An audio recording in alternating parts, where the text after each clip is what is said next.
Oh, yes. This is the Hardcore Marketing Show. I'm Casey Cheshire, your host for this epic journey. And today's show, sponsored by Cheshire Impact, on a mission to help people maximize their use of Pardot and Salesforce. CheshireImpact.com. Bam. And we're going, and the force is strong with this one. Yes, that's right. Marketing leader that has worked across various industries and verticals, specializing in ABM, customer marketing, and demand generation. Why am I talking like this? You will know soon. Salesforce Pardot Specialist, formerly Director of Strategic Marketing at Majesco, Marketing Jedi. There we go. That's why I'm talking like this. She is a marketing Jedi and consultant to the stars. Tons of experience and always looking to learn and grow like me. Love that. Lucy Graham, welcome to the show. Thank you for having me, Casey. What a great intro. I went a little crazy with the movie theme, but I couldn't help myself. Guess we're all nerds at heart in the end in marketing. Yes, we are. It's a good thing. It is a good thing. And our show is all about marketing. It's in this show is the Marketing Leadership Series. So we want to marketing leaders like yourself come in, tell us what's what, smash things. So let me grab this real quick. It's heavy, but you got this. Ugh. Okay, here you go. Thor's hammer. You got it? I got it. Okay, cool. Take that. Now smash for me some kind of marketing myth, bogus strategy, misconception. Just set the record straight once and for all. Well, I think one of the key things that is always on my mind is I think everyone always assumes that their content's the best, right? And I Right. I think the reality is if you do think that way, it's probably not. I mean, people aren't sitting there strategically waiting for that magical content to show up. So I think to me, that's definitely a myth to smash. Interesting. They just assume like, well, it's like people are lining up. It's like the most popular club in the city. They're just lining up. They're going to pay a cover charge. No one's going to pay a cover charge for that webinar. And they're just going to line up and they can't wait and they want to get in there. It's like, is that really the case? I don't know. Absolutely. The blockbuster days are over, waiting in long lines for, this mystical thing to happen. I think the reality is that everyone thinks that what they're putting out there is what people are expecting and want. And sometimes it's becoming so inverted focus that it's about the company and their goals, not necessarily the customer journey and what their needs are. And I think that's kind of where the misdirection comes from sometimes. Yeah. And that's so, by the way, that's a killer quote that probably ends up getting clipped on LinkedIn because blockbuster days are over. Wow. Sorry, Blockbuster. Now you're a theme of a has-been thing or a past time going in browsing those things and all the candy that tempted you. Don't leave with just a movie. Grab this popcorn and this candy too. They have these big racks of it. Remember that? And Oh gosh, yeah. yeah, Childhood. man. But it's not like that when people aren't just driving down the street to get that. You're right. It's so inverted. That's a good way of putting it. Inverted. They're focused inward. They hmm are, man, those things when they start talking about themselves kills me. A little piece of me Yes. dies inside. Absolutely. Absolutely. And that's, I think, what bugs me the most when I'm on any kind of webinar, that when they start putting that, and everyone wants to sell their products, don't get me wrong, it's important to get your message across, Yeah. but there's a way to do it that kind of holistically matches what that buyer journey looks like. And I think when you can nail that and really focus on the customer's needs and wants, and maybe it's their customers' needs and wants and how to get them there, I think that's the key piece that you need to really focus the content and the folks that you have on and just really make it interesting. And versus, here's a widget and this is why the widget's great and this is why you need this widget. And it's become so much about the journey. And I think it needs to be about that, because ultimately, that's what we're looking for is, what's it going to take for me to move forward? And any buying experience, if you take your own personal experience, when you're going to buy a car, like how much research do we actually do before we make a purchase these days? Because we have it at our fingertips. Yeah. The days of Google are, to us, that's our driving to the dealerships every weekend and trying to find the right. You don't need to do that anymore. You can go No. online, you could do all your research. So by the time you're ready to pull the trigger, you already know what you want. You're walking in the door and most likely you're going to make the purchase on that day. And so I think, it really changes perspective because there's so much more available to us as consumers in any aspect of business or B2B or B2C, whichever way you look at it. We can do so much research on our own that it really has to be key content that drives us back to learn more. Mm-hmm. It's a great point, right? We are in so much more control over the sales process. I was even just in a meeting today talking about like things like Bright Talk. Have you ever used those Mm-hmm. guys or I've heard of them. You heard of them? Yeah. Like, give us money, we give you leads. And you're like, there's a lot of people saying that. And it's like, okay, but we know it's not just about whatever the sales rep says. We can go ask. And one of the first things I did was I popped into Sangram's Peak community. I don't know if you've heard of that. Sangram Vajre from Terminus, he has this like little community, and I joined it, full of marketers. And I'll connect you with it after this. Awesome. And I just asked in that community, like, hey, has anyone used this? Like, and so there's no tracking. Sales doesn't know this is happening. Well, maybe they do if I don't tell them, but they've just told us their pricing. And then doesn't it sound so much more transactional these days, right? Like we had a call, and I guess it makes it more B2B, but they told us like, here's how much it's going to cost, this much per year and this much per lead. And I'm like, okay, thanks. And now it's like, we're going to go do our research. But I mean, what's qualifying the lead? I mean, just because you have a heartbeat at a company, you have a name and an address, is that a lead? I don't think so. I mean, to me, it's really, you need to understand that buyer. You need to understand what they're looking for, what they're doing. And there are companies that do, research and do have a better understanding of organizations and kind of what they're doing. I mean, I worked in the IT space, and I will tell you that there's opportunities working with real estate companies, right? Where they're selling commercial real estate. And obviously when you come in and you're, leasing a new building, you need a bunch of different things from an IT perspective. Yeah. So that's pretty an easy target, right? So leads for that perspective for a salesperson, probably a good match, because now they can go in and say, well, do you have X, Y, Z set up yet? Right. So that's the foundation of your security, your networks, everything that's really important. But, to me, when you look at these lead companies, some of them have, I've used many of them. I will tell you, I'll be honest with you, I have used many of them. Sales does like to have a library or a electric phone book, right, of contacts that they can reach out to.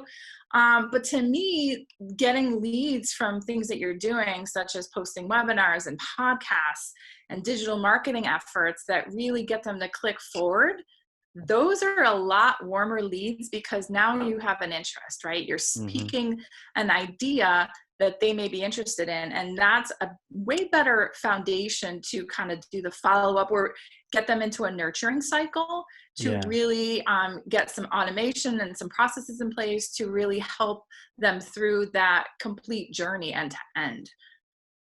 Right. It's interesting.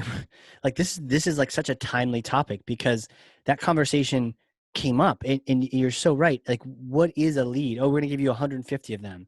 It's like, now I originally was looking at this Bright Talk thing because I'd heard like, oh, they like our webinars, and they're like, so we can get you people to your webinar or something. Like, oh, that sounds cool. But ends up being just more of like, give us money, we'll give you leads. And you're right. It's like, is that really a lead? And then the conversation, and you mentioned interest. It's like, is there intent when they're coming on our webinars, at least? And I want to get back to fixing these webinars. Like, at least there's an intent. They know who we are. They're seeking out our information.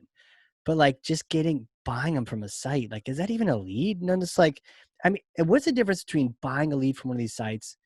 And maybe I'm just missing details here. I don't know anything. I'm a caveman, but like maybe, but it sounds like, what's the difference between that and buying a list? They don't know you either way. Either way, they don't know you. Hi. Absolutely. We bought you, but it's not spam because we bought you on the market. No, it's still spam. It absolutely is. And there's actually a lot of laws and restrictions, and not throughout the entire country for the United States. Definitely in Canada and Europe, there's a lot more heavier restrictions on email marketing, but you can't just buy a list and shoot an email out, blast an email out to these folks. It doesn't work that way. So yeah, I agree with you. It's not, the intent's not there. The interest isn't there. It's very interesting for sure. And so it gets back to these webinars and real content. And you said this earlier, based on the journey. It's like not on Mhm. you, not on the presenter, not on the company. And you know what? I always put my about the company slide at the end. And I even joke Mhm. about when I introduce the speaker at the beginning, because you kind of need to. So it's like, why should you listen Yeah. to this person? Okay, here's why. And at the bottom, I'm like, I'm at Cheshire Impact, but like more on that later. You know, Right. I haven't earned the right to tell you anything about my company just yet. You probably already know anyways, but it's like, that's later. Let's get into the content. And at the end, if you're still here, then I'll tell you all about the ways that Cheshire Impact can help you, you know? Absolutely. I think this is a good segue to talk about some of the content too, with Yeah. webinars, Yeah. and Yeah. and I think one of my biggest pet peeves on any webinar that I join, and I do many of them throughout the years, is when it becomes a PowerPoint heavy webinar where I'm Mhm. just literally watching and listening to the speakers literally read slides that I'm seeing on my screen. Oh There's God. zero value to that. It almost feels like a training, an HR training video. No offense to anyone in HR, but it's very, siloed, right? It, It's it okay. We just, can be dark on HR. Pretty much 99% of all HR, in my experience, and you can imagine what my experience with HR has been in all the different companies I've been at. 99% has been terrible, but I do know of a few HR unicorns that are amazing. But I feel like it's almost like black and white. You're either, it's like Boolean. It's like it's either yes. you're either a rock star, amazing person, and it's not about resources. People are your power and your, Hmm. or you're like you're the sledgehammer that's coming down and firing Casey Cheshire that day. Like it's one or the other. But yeah, no. So you're on your point. Like these webinars, you can't now. What's the difference between? So don't read the slides. I'm kind of getting self-conscious now. What should I Yeah. not be doing? Well, I mean, it's just like if you're just think of it from this way. If you're in a room full of people and you're putting a presentation up, it's still kind of the same concept, right? You have some key points that you want to make sure you hit on, but then use that as kind of guidelines, right? As just like little tags to kind of keep that the momentum going, but ultimately talk about, bring in resources, talk about, Yeah. research that you've done, bring in other speakers, and don't just come in on a audio file. Come in and show yourselves, just like we're doing. I know this is, we're doing a podcast, we also have a video version of it. It's just interesting to see people talk and be able to actually get facial expressions and just to see real people. I think it brings a different element to the presentation, Yeah. and they don't just become a voice in the background. It's not like the Wizard of Oz behind the curtain anymore. It's a real person. And so I think that's really key, actually having those live speakers, having that engagement, creating the polling questions. So, throughout your presentation, it's not just about what you want to make sure you're getting across, but also ensuring that the content is relevant to your audience and putting out some key questions and keeping an eye on some of those questions as they're coming throughout the session, because sometimes that can kind of get you a little break away from the main content, but also create a really key focal point on what the audience is looking for. So now you kind of restructured a little bit and having that flexibility in your presentation, that just creates a really solid experience for everyone. And Totally. so I think that's a huge opportunity. And then always be engaging. It's not just about you. We talked about this before. A lot of companies become very inverted and they talk about their widgets and how important those widgets are, but make it about that viewer, their experience, their journey. And then the opportunity to connect at the end is if you've kind of created that little rope for them to kind of hold on to, here's how Hmm. to reach out to me or one of the speakers, and do some more follow-up and keep that conversation going. I think that creates that opportunity for, yes, I'm going to say it, a true lead, because now you have the interest. And so that's the Hmm. call you want to make after that. So I Wow. think there's a lot of opportunities there. And I've worked with many companies that, there's been a gamut of really good webinars and some that, could use a little bit more coaxing. And it's hard because as marketers, sometimes our hands are held tight as to what we can, do, because the speakers want to drive their content and they're very, stringent about, this is what I want to deliver and how I want to deliver it. So as much as we want to be flexible and offer, some different variations of it. Sometimes we're not able to do that. So I think Yeah. it's important for us as marketers to really try to give some coaching and ideas and offer it up. And then there's opportunities beyond that to repurpose the content in other ways and little, snippets and social media and just in email push outs. And so I think, it can live beyond that moment. Okay. Yes. All of these things, man. I usually show people the notes at the end, but I literally, I'm halfway done a sheet of paper. Wow. A lot of fun. So just so people don't think I'm like lost in la la land. I am lost, but I'm lost in webinar land. Several things I wanted to follow up on what you said. The polling. I just had Yes. an experience recently, and it was like, it's fun. Like, I'd like to throw in a question at the beginning, which is like, Christina did this on our team. She said, Mhm. like, what's your favorite smell? And just like a fun, Right. try to get people in the zone of like, oh, this is going to be more interactive than I'm used to. Yeah, it is. Right. Let's have fun. We're humans too. And it's also like, man, our kids are on Zoom. We're on Zoom. How do we make this not a class? My poor kid was, John was sitting at the desk, like on a Zoom call, and the teacher was just like, I'm just like, I was like having flashbacks to being in school, being bored. And Right. so I was like, anything but that. And you mentioned, so the polling, man, I wish teachers would use that, because Yeah. I don't know if you can poll in meetings. Maybe that's a feature for, man, maybe we need to just beat down Zoom's doors until they do that. But yeah, it I makes so don't much think Zoom sense. has it now. Because I remember speaking to them earlier this year when this all kind of happened in regards to, how do we create more an interactive Yeah. opportunity from a digital perspective. And I think there's some features that they didn't have where other services do offer it. Um, but it's interesting you say that, because I know my daughter said that one of the teachers actually called out one of the students and said, okay, pipe it down over there. Because it would have been what he would have done in school live. So everyone kind of chuckled and it got everyone's attention. And it's not something complex. It's something so simple that really creates that, okay, you got me listening now. It was a little cute and whimsy way to do it. That's a great idea. I think we should do that on our B2B webinars too. You know, I like to say hi to everyone as they come in. You Yeah. know, and but the polling thing. I remember the story. Yeah. So so I did the favorite smell one, but then maybe 20% into it, it was, what's your biggest problem challenge with marketing reporting? And there was like 6 answers, and there was one that says, none of these. I'll put my answer in the chat. Hmm. And any guesses on what the biggest challenge around reporting was? What would you say would be your biggest challenge? Uh, Not available. The Y- reporting wasn't available. Yeah, yeah. Um, Most people selected data. Like the Oh data yeah. was inaccurate, or the data, and because we're right. Hey, my dashboard's beautiful, and nothing fills in because It data's doesn't not in the right exist. place and shape and time. And so it was something like, and this was like, I don't want to say a small crowd, but people that actually voted, maybe it was like 25 people that voted, but a good 10 or 15 of them said the data thing. And then all the other answers were like 2 or 3, 2 or 3, 2 or 3, and a bunch of others. And so I was like, oh, I get it. There's like a big chunk of you. It's the data, it's the accuracy, Hmm. it's all that. So I directed the questions to our amazing Jennifer Snyder.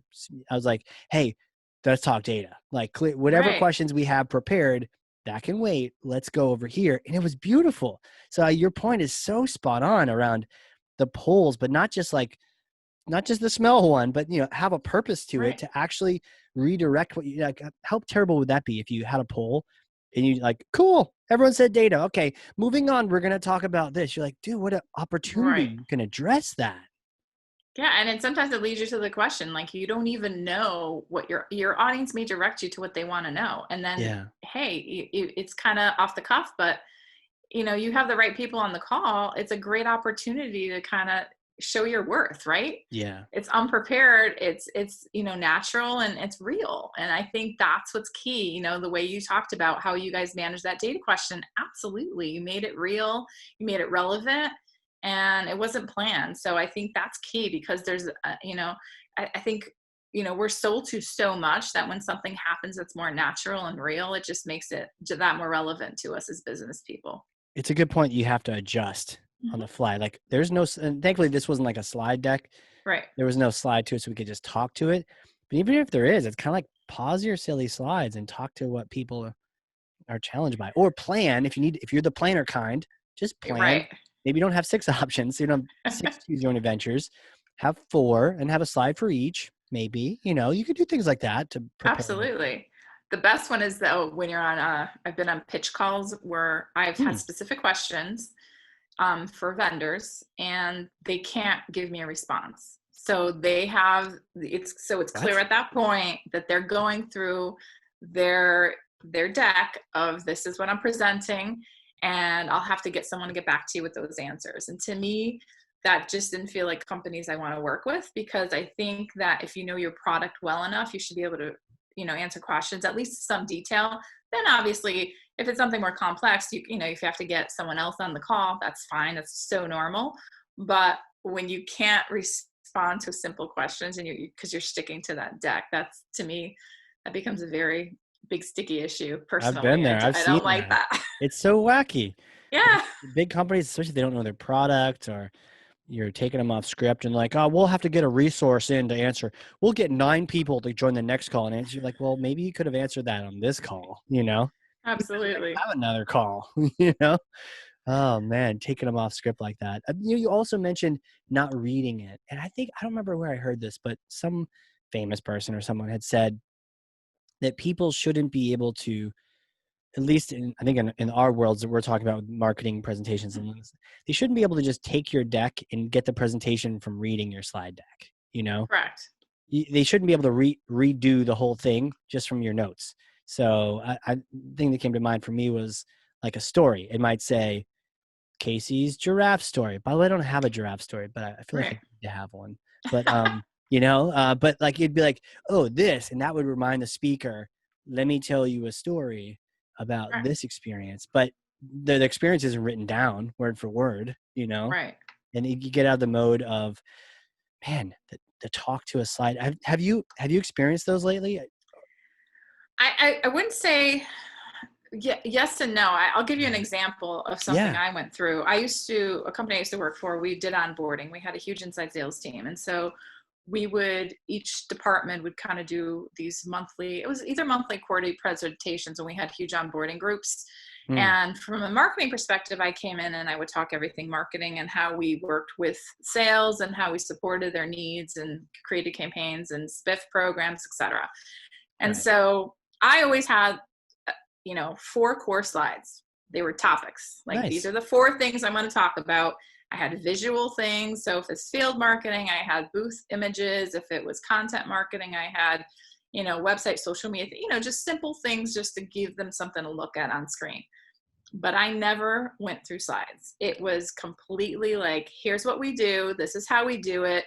And really created an interactive session of conversation, Hmm. because a lot of them came in, they're right out of college, didn't have much work experience, but we had some really engaging conversations. And so it was a great opportunity for them to kind of come in and talk about expectations, what they want to get out of it, their ideas of how they would approach things. And then, okay, sure, so we can do that. And this is what I have available to you. And this is Right. how you work through it. But I would actually make it more about more interpersonal, and walk them through how to do things versus here's the slide. This is now, good luck and go find it. I really made it interactive, and I felt that I like it that. was a really strong takeaway. And to this day, I still have folks reach out to me when they're looking for some marketing ideas that I worked through the years and say, hey, remember when we ran that spiff? Like, how did you do that? And how would I do that if I wanted to do it this way today? And to me, That's that's, amazing. that's a badge of honor, for people to still reach out to you and ask you for advice. I think that's just great. So it just goes to show you that, relationships move on, even though you leave cultures, and just you build these foundations through the years, and it just becomes these great resources.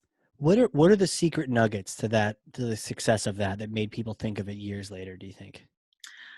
I don't know. I just do things kind of out of the box and creative, but also in the moment. And You Mm, know, I'm not a micro type personality, so I don't tend to like, okay, you have to do it this way. I'm very open to opportunities and change. So if you come to me and say, hey, what if we tried XYZ? Do you think? And I'm like, you know what? Let's try it. Let's yeah. see. All we can do is it doesn't work and we try something else, right? Right. It's an opportunity for change. And I think a lot of times we're so stuck in the cyclical moment of this is the way it is, this is the way we've done it, that you forget that, guess what, everyone has ideas and thoughts, and that's what cultivates, you know, things being greater and great. I mean, if it wasn't for that, we wouldn't have Facebook today, we wouldn't have the Yeah. Apples of today, we wouldn't have these, like, you know, Microsoft products. It's just all these great foundations of ideas that came out of, you know, probably somebody sitting, hanging out, you know, grabbing a beer together and just jotting stuff on a napkin. So Yeah.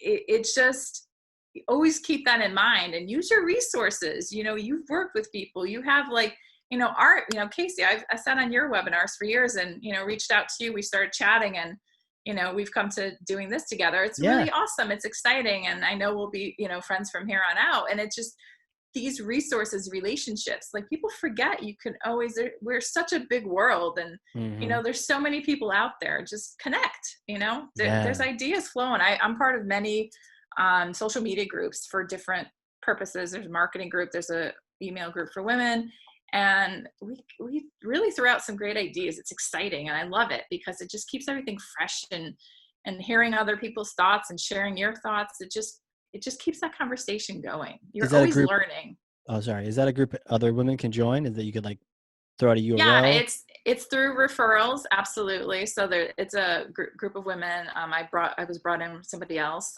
being part of the Salesforce community and Oh, Pardot cool. community. A lot of us use. I mean, I won't say it's just strictly that. There's other CRMs people are using, but you know, we definitely throw ideas and thoughts over. So there's a lot of groups like that. So if anyone's interested, definitely, you know, ping me and I'll get you connected. But Got it. Hit you up on yeah, it's just, LinkedIn kind of thing. yeah, Okay. totally.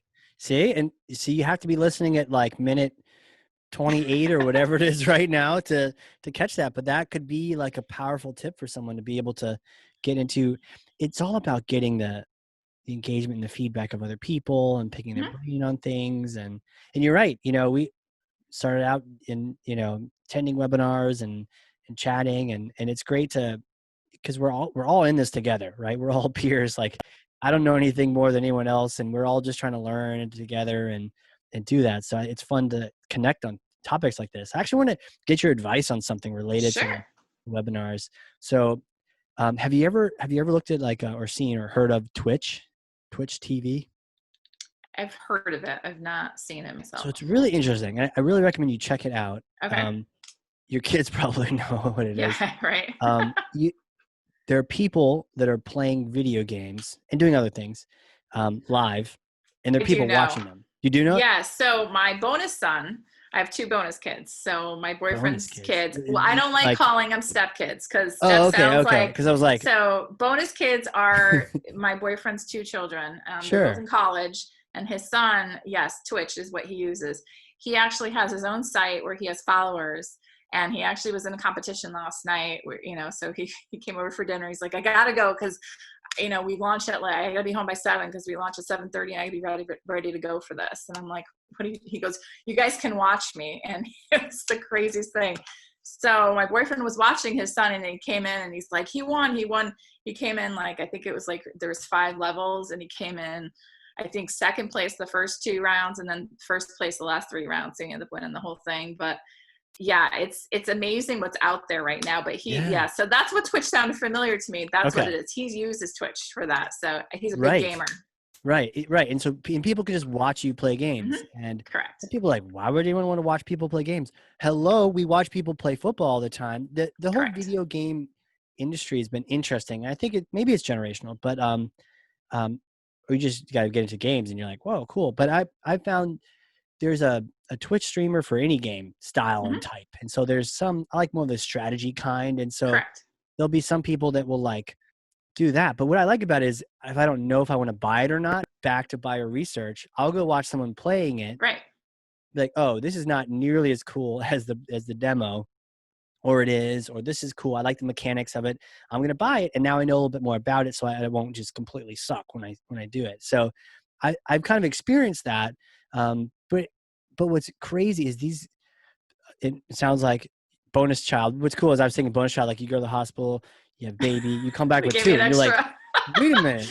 Two for one. Where'd that one come from? Uh, has already done this kind of thing, but you get people following you, but Mm-hmm. these people are so good at engaging an audience. Mm-hmm. And I recommend that like every marketer go check out Twitch. And you don't have to watch people play video games if you hate video games. There are literally people crocheting. Mm-hmm. There's also artists painting, and they're just Absolutely. painting and people are watching them paint, but they're Absolutely. interacting with the people that do that. And I remember people being like, oh, hey, hey, Lucy246, hey, John114, and like, hey, oh, good to see you. How's your dad doing? And I'm like, wow, this person, and there are hundreds of people, right? So Right. our cute little webinars have like maybe 100 if we're lucky, or a couple hundred if Right. we're crazy, Yeah. but they might have 10,000 people, or it's a little crazy, but they might have like couple hundred people in there watching them, or 50. But either way, they've created these relationships with people just from doing that. And I've tried to like learn and emulate them on the webinars, Right. saying hi to people, being more personal and transparent. But what I wanted to get your advice on was I'm thinking probably next month doing a Twitch channel for like Yes. marketing, right? That would be awesome. There is none. I searched, I tried, and No. they're like, "What? That's not a game." Like, I would make one, and then I think like podcast interviews like this one, I just leave it running and be live, and people they could listen if they wanted to or not. Right. And webinars, instead of having people register for them on Zoom, oh, how weird would that be if we were like, just go on Twitch and then just show up whenever you want. Right. And it kind of ungates the content, which I know a lot of people are like, ungate everything. Right. And I don't know. It seems like a crazy experiment.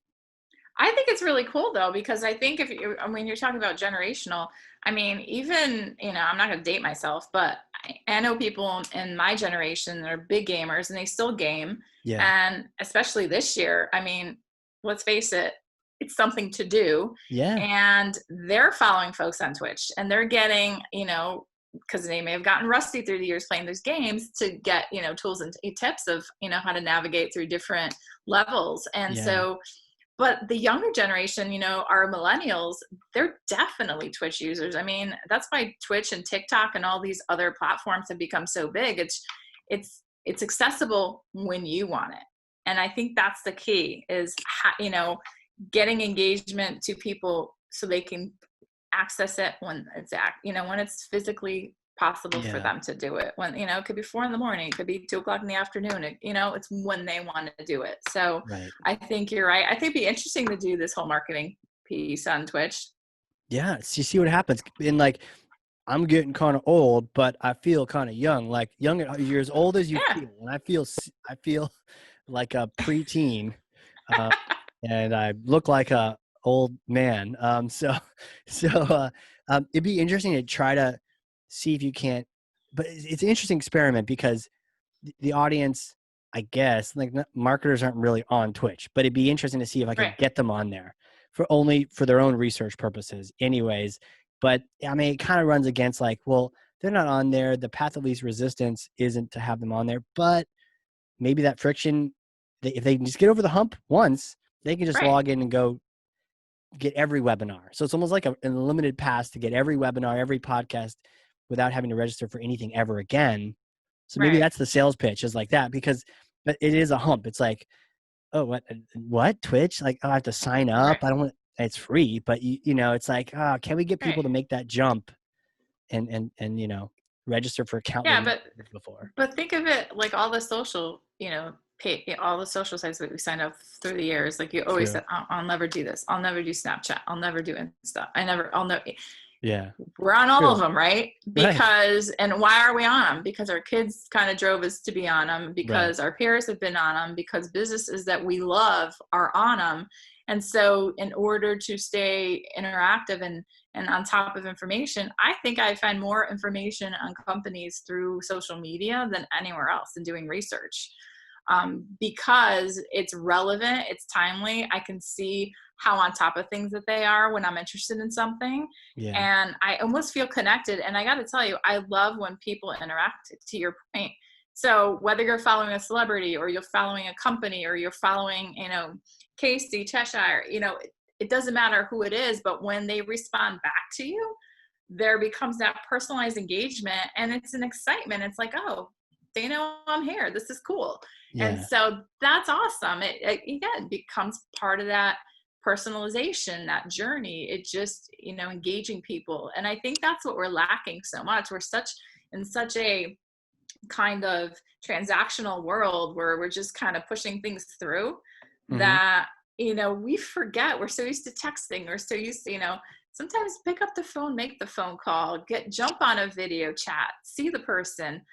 I love video. I connect with family. This year has been so key for us, but ever since my family moved down south, retired, my parents retired and moved down, it's been a number one way. We talk almost daily. They see Mm-hmm. my daughter every day. And that's key because, when we visit, it doesn't feel like we haven't seen them in forever. It just, now we get to give hugs too, but Right. it's that connection, that staying personal and keeping the relevance that we're people. I think that's key. It's really important to remember that we're all humans and we need to have some type of communication between each other. And I think as marketers, that's key for us, right? Is, Yeah. impacting that and continuing those conversations and keeping them going and interacting with people. I think that's key. At least to me, that's really important. I find interaction to be a vital part of life, in business and personal relationships. And Mm-hmm. I think it's really key.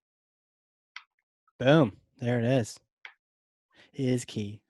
Where do you think all this is going? Where do you see the future taking us? Well, I mean, I think over the next year, we're still going to be in a very digital world. Mm-hmm. I think we're definitely going to see new products coming out, more Mm-hmm. enhancements to your point, more Yep. features, which is great. I mean, all my nerdy techie friends out there, I'm sure, are cultivating new ways to come out with technologies, which is super exciting. But I Yeah. also think that when we are able to come together again, I feel like it's going to be a huge party somewhere. I just feel like I agree. it's going to be like Woodstock, but worldwide. It's crazy to think about, but I bumped into some friends this weekend. I was at a farm getting some fresh local fruit, and I heard my name and I turned around and I kind of looked at them because, we're all wearing these masks and don't recognize people as quickly. I know. You And can't. then No idea. it's crazy, right? And so I realized who they were, and I was so excited to say hello. And we all like took a step forward and then took a step back because you realize you can't hug anymore, and it's just really sad. It is So really sad. Yeah. so it'll be nice to it's exciting to see what's coming out, right? So I think from a technology perspective, from an engagement perspective, I think we're going to be seeing a lot more bells and whistles coming out with features. I've met with many of these companies such as Zoom, and it's exciting to see what they're putting together. So I think there'll be enhancements that make what we're doing today great. I think it's going to change the foundation of remote working. I've been a remote worker for the past 10 years and I love it. So for me, not a major change, except that my house has a lot more remote folks in it too. Yeah. So that's been a challenge from that perspective, but we have enough space that everyone has their own kind of cubby set up at home.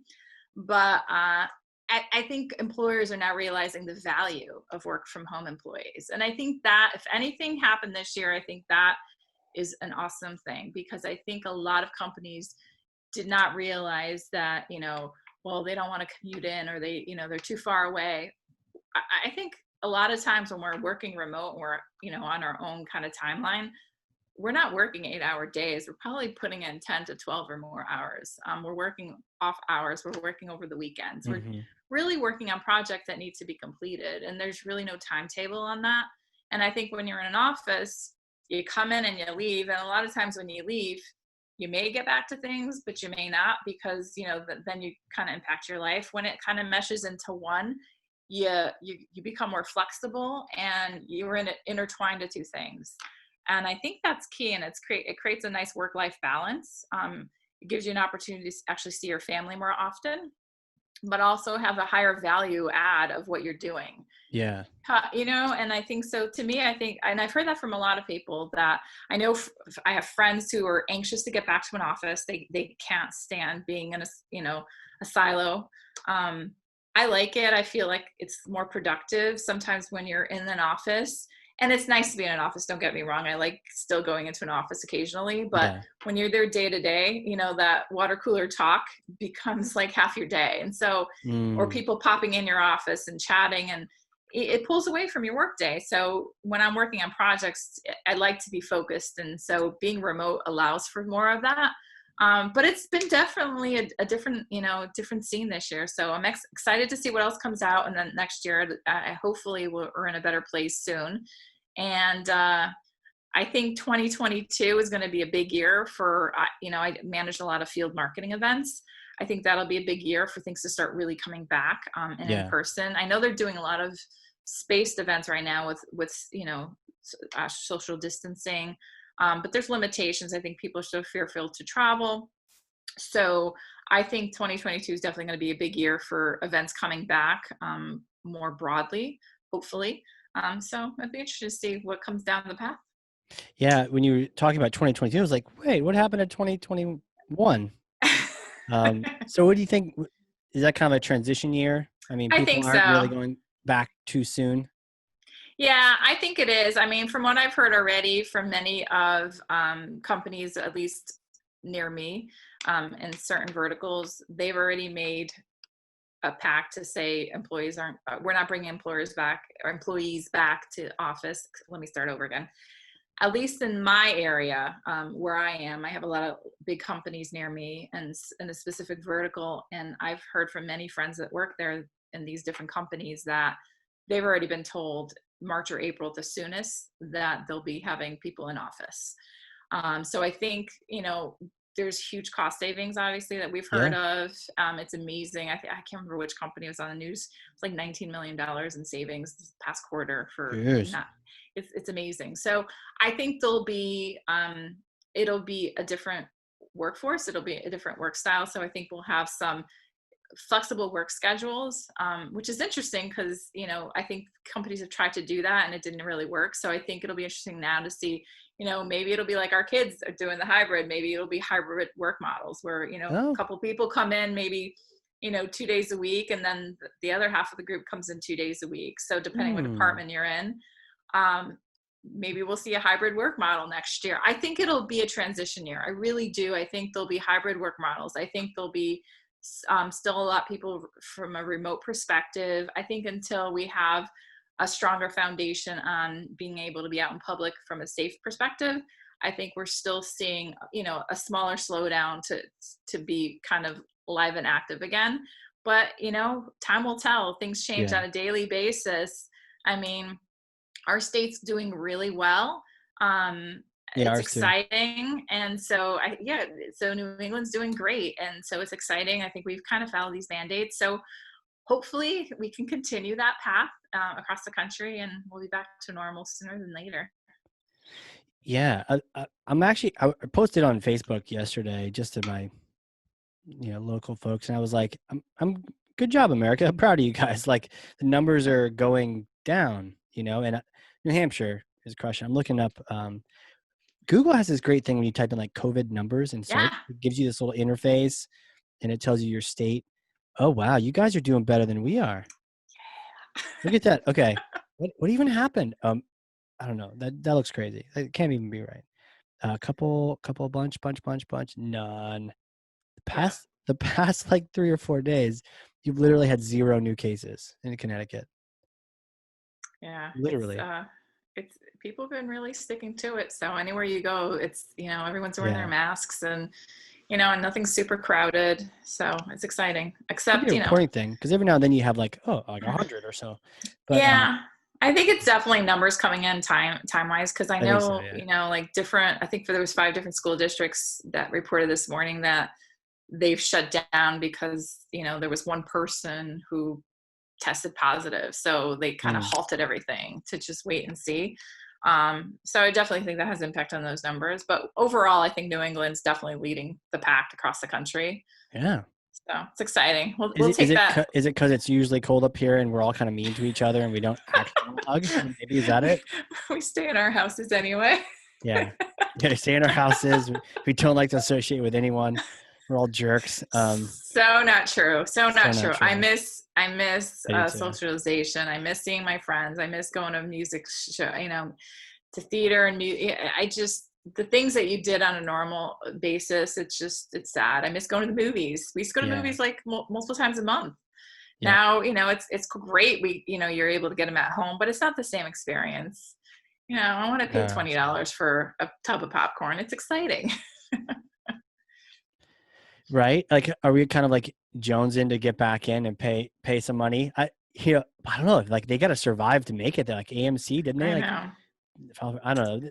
Things will pop up again. It's kind of like when I there's a forest fire. I think people will rise to the occasion, and the right restaurants we will miss, and we will go back to, Yeah, and all those things. So yeah, I definitely feel like I see the light at the end of the tunnel for sure, which is great. I mean, it's absolutely. September now, and we're chatting here.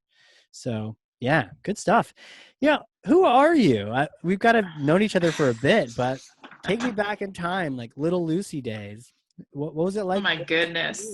You always know you're going to be a marketer, Uh no, I didn't. I don't even think I knew what marketing was as a right? kid. I think I wanted to grow up and be a hairdresser at one point. I was Really? a kid, I don't know. I was a kid who was never shy.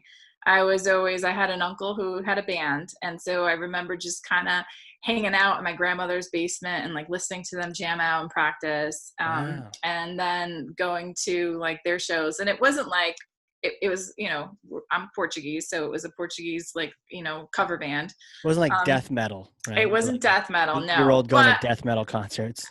I have though. Oh, as an I 8-year-old? No, not as an 8-year-old. Okay. No, but I think that created kind of my love of music and just going to their shows and just being young and being engaged in different things. I was definitely in a local folk dance group, and Oh, I cool. sang at a young age. I played violin for a long time, and I've always stayed active with the arts. It was something I always near and dear to my heart. Music is huge in my life. It always has been. I have a lot of good friends in the music industry, and I am a big fan. And this year's been very sad because I haven't been able to go to any shows. But Oh, I know. growing up, I think through the stages of life, I think when I graduated high school and I had to select what am I going to do for the rest of my life, it's like that ultimate decision. What are you going to do when you go to college? I said, Yeah. well, I'm going to be a psychologist because I thought, well, I can help people, right? That was my goal, is I wanted to be there for people and help them. And throughout some time of being in college, I kind of got burnt out on college because I felt a lot of pressure of, I don't know what I want to do. I don't know if this is the right path. So I took some time off. I worked full time. I worked multiple jobs, got my Hmm. own place. While a lot of my friends were still in college, I was kind of a 19-year-old, kind of on my own. And I started working for different companies. And I think that I started finding marketing throughout my experiences. And I came in and was doing some accounting work for a company. Wow.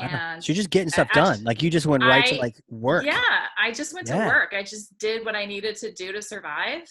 And I think I ended up working at Timex, the watch company, and I was doing like crunching numbers for them, Wow. and I'm not a numbers I was person. gonna say, is that a good job or not? Yeah. It was just like, and then an opening came up in, the marketing team. Hmm. And it was really cool. And we had licensed brands. And so I started working there and I started doing little things and I started growing through. And I actually, there's a patent out there with my name on it for a sports product. No And kidding. yeah, it's just super cool stuff that I got to do. And I would have never had that had I not had my path. And I found marketing and I fell in love with it. And I went back to school and got my degrees, um, got my MBA, and the Wow. rest has been history. I love marketing. I think it's a way to help people in a different way and give them kind of, show them the path to what they need to know. And so I think the two kind of merged together. And so I'm grateful that I did start in that path, but I ultimately ended up in the marketing world. And I think being a creative person, I think most of us are in the field of marketing, and we have some great ideas. And I think that's what keeps us, excited and motivated on a daily basis. Yeah.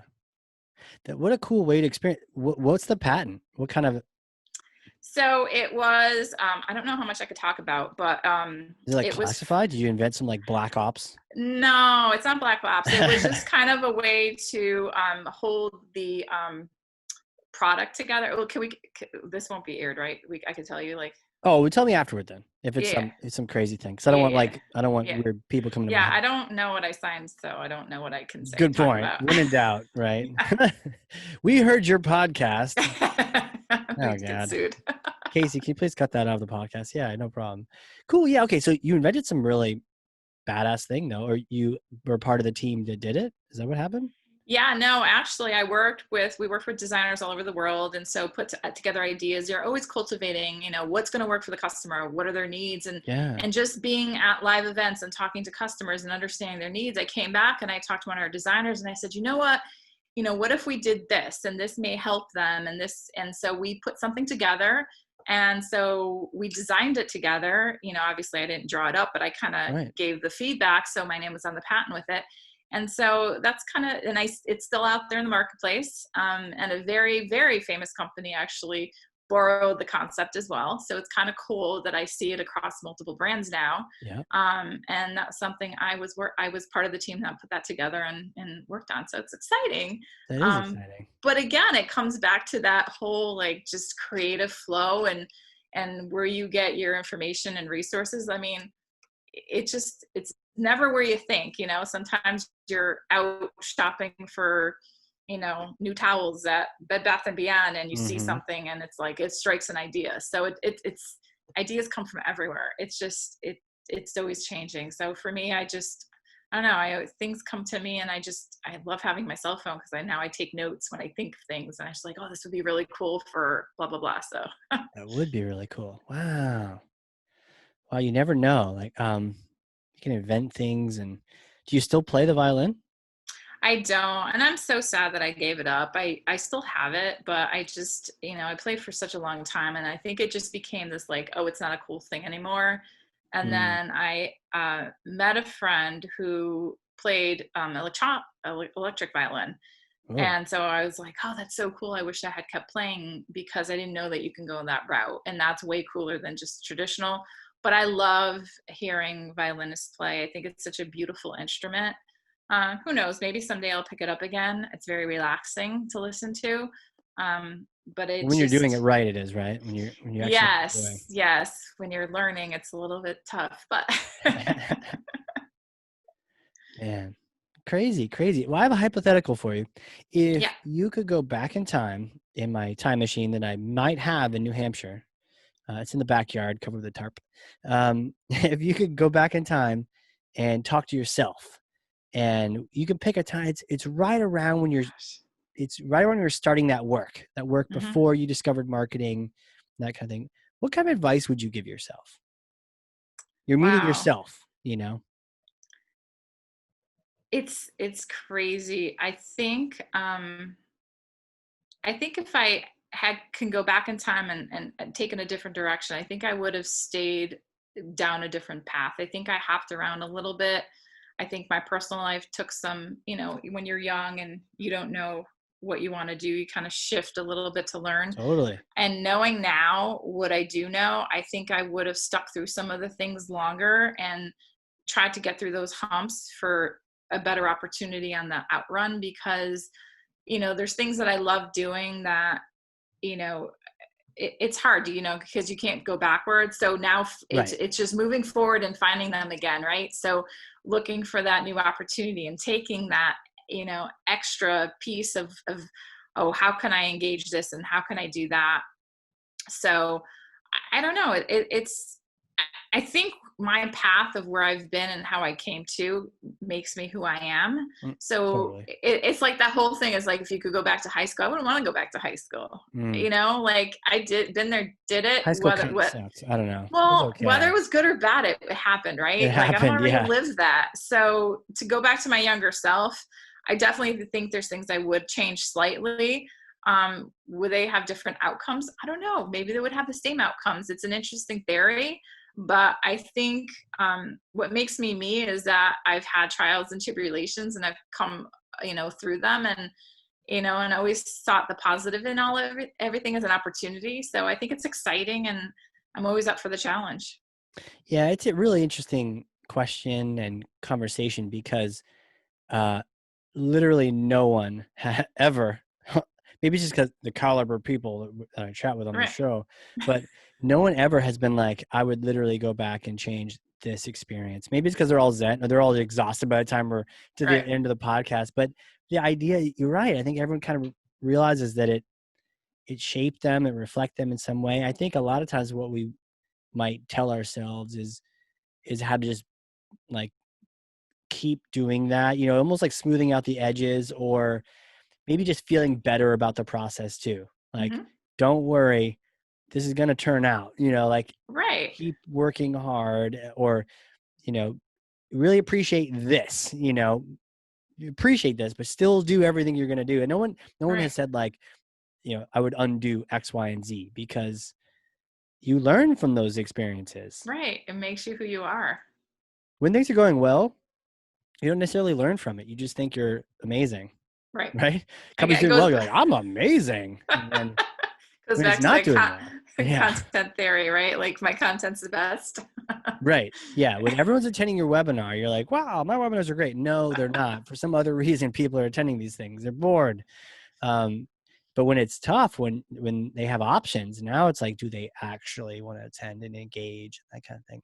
It's Absolutely. really, really good question. But yeah, I love that answer. It makes a lot of sense. Makes a lot of sense. Where can people connect with you? Oh, LinkedIn. LinkedIn, is that the Best place to place. be? That is the place to be. That is the go-to. So LinkedIn's the best place to find me right now. Got it.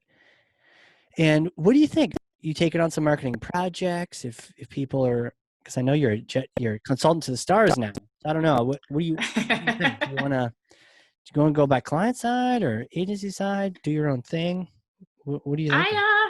I like I definitely like working for companies. And Yeah. so I'm, definitely would like an opportunity to get back into that. But I have been in conversations on some consulting gigs to try to offer my skill set for them. So it's an exciting time. But absolutely, I'm definitely interested in getting back into the swing of things. And my diversified background, I do it all. So depending Yeah. on what the project is, I've kind of been there, done that. And, it's always exciting to, help a new organization out and get to where they need to be. So I love being part of teams. There it is. Lucy Graham, potentially available now. But there's a tradition with this show. When people come on here, they either get recruited from another company and they switch positions, or they get gobbled up soon thereafter the show. It's happened twice now. So anyone who's Nice. actually interested in working with you should probably reach out today, because the hardcore marketing, the tradition continues. So best of luck with all of that. One quick question for you, because I know you're a movie nerd. Have you seen Yes. the new Bill and Ted? You mentioned Bill and Ted. Have you seen the new one? Yes. It came out on my birthday and we watched it. It was fantastic. I highly recommend it. You do, because we I were gonna do. watch it. We saw it was like $20 to rent it. Buy it. We didn't even rent it. We bought it. It was You like a couple bought extra it? bucks more. We bought it. Yeah, like It's $5 awesome. more.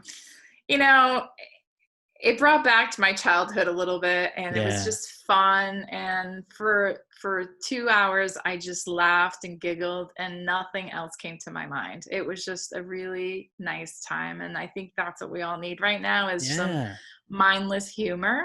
totally. um, it was really good. It was good to see a lot of the original cast members on, and some surprise appearances. It was a lot of fun. I will tell you a little secret: if you do watch it, Yeah, make sure you watch to the very end of all the credits. interesting.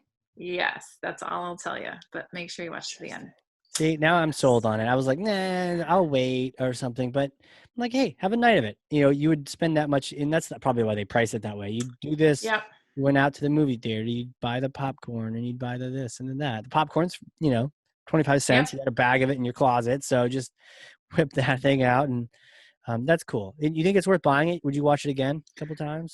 Definitely. So my daughter wasn't here when we watched it, so I told her. So she's never seen the original, so we plan on doing kind of, watching all of them back to back on a I love the weekend, original. and me too. It's my Yeah. favorite. So, but this one plays homage to that. So I think it's in sync with that. The second one's a little bit different. I definitely think this kind of brings back the original. So I would highly recommend it. It was a lot of fun to watch. It was a good time. So there's a second. So this is the third, technically. Yes. I don't know if I ever saw the second one. What's your take on that one? Was not my favorite. That's I think they went to hell for that one. I forget what the storyline was, I don't know. but yeah. So you can, if you watch just kind of the clip of it, you'll get the gist of it. You probably have seen it, you just forgot. Just the first one's so memorable. I mean, oh, it is. It just Napoleon eating all that ice cream just makes me happy. And then going on Waterloo. Yes. The water slide park. Oh my gosh.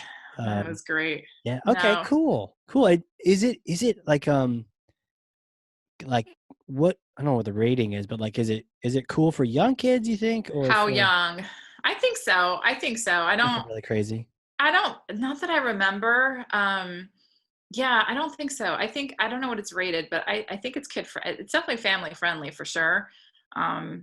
It's Bill and Ted's. They don't get too crazy. There's not too many innuendos in there, so I think it'll be okay. But definitely check the rating and see for sure. But we loved it, so it was. Yeah, if we, to your point, buy it, then Yeah. watch it again with the kids after. Yeah. This turned into a movie podcast, but whatever. Yeah, I'm totally stoked now. Yeah, I don't know what the rating is, but whatever. We'll watch it. Sounds like fun though. That's great. I appreciate that encouragement. So now I'm gonna go make a date night out of it. There you go. Yeah. Well, this is awesome. Thank you so much for coming on here. Just been fun to chit chat, hang out, throw ideas back and forth, kind of ideate, and then I've learned a ton as well.